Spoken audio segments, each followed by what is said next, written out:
Bienvenue dans cette nouvelle vidéo. Aujourd'hui, dans cette vidéo, on va répondre à une question de Jérôme qui est très intéressante. Alors, j'ai pas eu le temps de lui répondre en commentaire, mais je vais lui répondre en vidéo. Alors, il me posait la question suite à la vidéo sur la réincarnation de savoir si une personne suicidée pouvait en fait servir de guide de lumière à une personne. Donc, la réponse est oui, mais à condition qu'elle ait purgé en fait sa peine déjà par rapport à l'acte qu'elle a commise là-haut, et après il faut aussi que la personne suicidée elle soit montée dans la lumière. C'est-à-dire qu'une personne suicidée, comme j'expliquais hier dans la vidéo sur la réincarnation, quand on se suicide, on met fin à ses jours par nous-mêmes, d'accord? Donc suicide par pendaison ou suicide médicamenteuse, on met fin à ses jours par nous-mêmes, d'accord? Et donc le suicide là-haut il n'est pas toléré. C'est pour ça que vous allez progresser en fait là-haut à votre départ terrestre, mais la progression sera beaucoup plus lente qu'une personne qui meurt, on va dire, naturellement. Parce que une personne suicidée, en fait, déjà le suicide n'est pas toléré par là-haut, et donc du coup ça va, entre guillemets, ralentir votre progression dans le monde spirituel, on va dire ça comme ça. En sachant qu'on va tous dans un monde spirituel, d'accord? Chaque être de lumière décédé va dans un monde spirituel. Maintenant, c'est vrai que les personnes suicidées, de ce que j'ai pu voir, comprendre et entendre de la part des guides, et aussi des défunts que j'ai canalisés, ils me racontent en fait tous regretter leurs gestes, parce que ils font ça en fait sur le coup de la colère. Mais c'est vrai que vis-à-vis de là-haut, une personne qui a mis fin à ses jours par elle-même, elle se voit souvent bloquée et ralentie dans sa progression. Ça ne veut pas dire qu'elle ne progressera pas, elle progressera dans la lumière, mais à son rythme en fait. Il faudra qu'elle purge certaines choses avant, parce que il y a des choses en fait là-haut qu'on comprend, il y a des compréhensions en fait de notre vie qui se font. C'est-à-dire qu'on arrive là-haut, déjà il y a un bilan de notre vie qui est dressé pour voir ce qu'on a fait de bien ou de mal, d'accord? On pèse un petit peu tout ça dans une balance cosmique, d'accord? Et après, une fois qu'on a purgé en fait tout ce qu'on avait à purger vis-à-vis de là-haut, entre guillemets, on monte dans la lumière, ok? Donc une personne suicidée peut très bien servir de guide à une personne terrestre, à condition qu'elle soit montée correctement dans la lumière, ok? Et seulement après, une fois qu'elle est montée dans la lumière, oui, elle peut servir de guide. Autre question importante de Jérôme qui me disait, est-ce qu'une personne suicidée garde son bagage émotionnel une fois partie là-haut? La réponse est non. Alors que ce soit une personne morte naturellement ou morte par le suicide, d'accord, la réponse est non.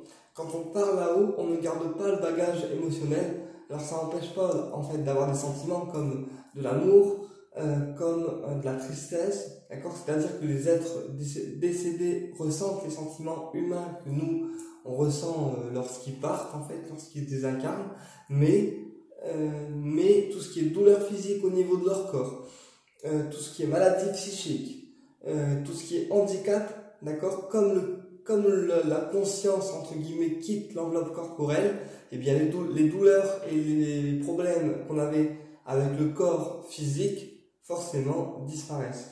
Et comme on a plusieurs corps, le corps physique, le corps psychique, le corps éthérique, etc., une fois qu'on s'est désincarné, entre guillemets, du corps physique, d'accord, les douleurs, le handicap, les soucis au niveau psychique, les tristesses qu'on portait ici dans cette vie terrestre, d'accord, ça disparaît.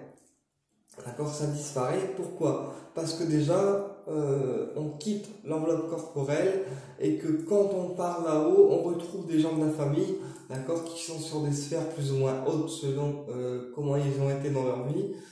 Et les personnes qui partent en fait là-haut, la plupart du temps, de ce que j'ai pu canaliser et de ce que j'ai pu expérimenter, ils ressentent en fait un soulagement parce qu'ils sont soulagés de ne plus avoir de maladie physique, que ce soit un handicap, une maladie grave, etc. En fait, ils sont vraiment soulagés parce que ils quittent l'enveloppe corporelle et pour eux c'est comme un fardeau en fait qui se libère. Ok, et ça c'est pour n'importe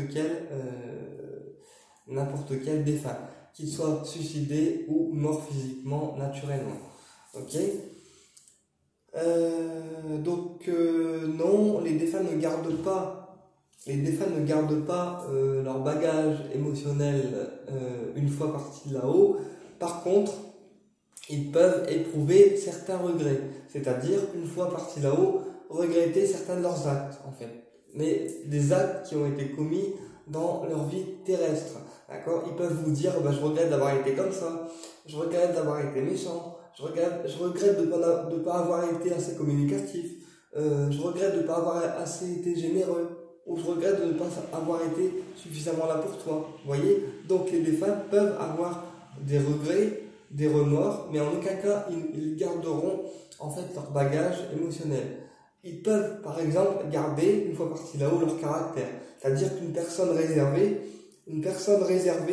quand elle partira là-haut, elle restera en fait réservée. Ce qui veut dire que les messages au niveau médiumnique vont aussi être très réservés en fait. Il faudra pousser la personne à la communication parce que dans sa vie terrestre, elle aura été très réservée. Comme une personne qui est très naturelle, très spontanée, etc. Et bien dans les messages médiumniques, quand elle sera partie là-haut, elle va être pareille. Donc ce qui veut dire que si on appelle une personne qui est très spontanée là-haut et qu'elle vient en fait en contact médiumnique avec nous, les messages qu'on va recevoir seront très spontanés, puisque la personne garde quand même certains traits de caractère, enfin les traits de caractère principaux. Mais tout ce qui est au niveau émotionnel, c'est non. Le bagage émotionnel n'est pas en fait gardé. Voilà. Donc ça, et après il y a une évolution aussi spirituelle des personnes défuntes, qu'elles soient mortes naturellement ou mortes par le suicide, qui se font. Quand je dis évolution spirituelle, c'est que là-haut on n'a pas fini en fait. On travaille sur nous, on travaille pour les autres, on travaille pour les personnes humaines, et une personne qui est très évoluée spirituellement là-haut peut justement servir de guide à une personne humaine selon, encore une fois, ce qu'elle recherche. Ok? Donc voilà, écoutez, j'espère avoir répondu à la question de Jérôme, et je vous dis à très bientôt pour une prochaine vidéo, et au plaisir de vous retrouver.